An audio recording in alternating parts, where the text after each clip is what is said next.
So as I was saying, Torian is essentially their Monty, so to say.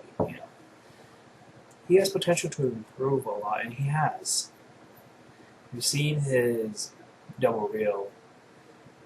He took so much inspiration from Monty. In fact, I follow both Monty and Torian on Twitter, and they were having a little conversation. Monty was giving him pointers on how to approach certain things and characters and stuff like that. And it's just so touching to see that predecessor of yours, I would consider predecessor, just passed his knowledge to his successor. And I would rightly say Torian is Monty's successor in that regard. And I myself am probably trying to shoot for a creative field. I'm trying to shoot for, programming and maybe leaning into gaming. That's a possible dream. It's always been my ambition to, create stuff in some way. Just like people like Markiplier, people like, famous YouTubers. YouTubers essentially create stuff, so it's always been like a pipeline dream of mine. So I hope that pans out. But yeah, getting into the death battle here, Yang.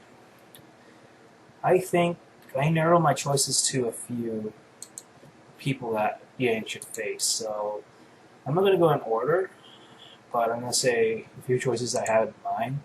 So the first one, it's going to be Yang versus Tifa. Tifa from Final Fantasy VII.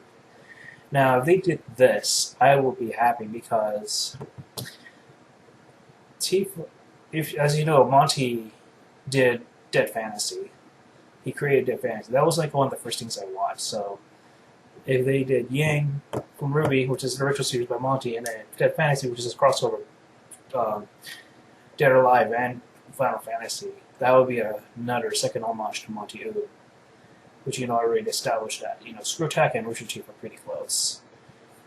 And then the next one I have is Yang versus Makoto from BlazBlue. Now I'm not too sure about this matchup, but I figured in terms of aesthetics alone, I could see it happening. Like Yang has those shotgun gauntlets, and then Makoto has those projectile. I think they're tonfas. Let me look it up.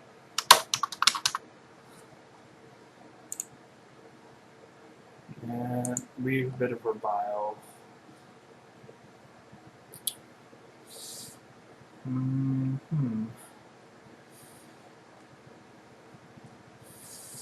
It seems.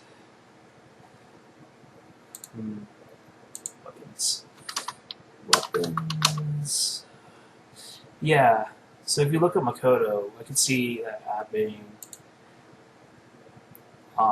Next matchup I had in mind was Yang versus Leone from Akame ga Kill. Like, right to the detail, they have the same color scheme. I know that's not really a feat, but it's something similar. Both have noticeable physical prowess, and both have an affinity where Yang has, aura and like her power up, and then Leone has she turns into beast mode, and she has a bunch of different abilities that I'm not going to go into, but she has her Tengu that pretty much could counteract her weapons and stuff. These are just some matchups that can work. And I also heard someone mention Tex or whoever from Red vs. Blue. I haven't seen much of Red vs. Blue, but if they did that, that would be another homage to Monty. So my whole point is, Monty impacted me. Like, when I met that guy, I can tell you straight up, Monty Oom is truly, really the person that you envision him in interviews and stuff. He is really humble. Not just as the awesome career that he was, I should say, but he's a really good person. Like, just really, really humble, and I really, it's just kind of a blessing that I met him. Like, but Monty Oom, is one at a time. Was one at a time. There can't be another person. The Victorian, maybe you could be able to look at the torch, but you can never replicate Monty complete 100%. You're inspired, but not really. So, whoever RWBY Yang's opponent, I'm hoping will be a good choice. And if not, it's going to be a fun choice. So I'm hoping this will pan out. So we'll see what Squirrel Track has to offer in the next few days until they make their announcement of who the Yang from RWBY is going to fight. But I'm very much looking forward to it. And just remember one thing: if you can take anything from Monty, it's his non-stop driving force to keep working really hard until his final hours. So in his words, just keep moving forward. If you're ever in a pit stop, had any doubts or just essentially kind of struggling, or just keep pushing forward, keep moving forward.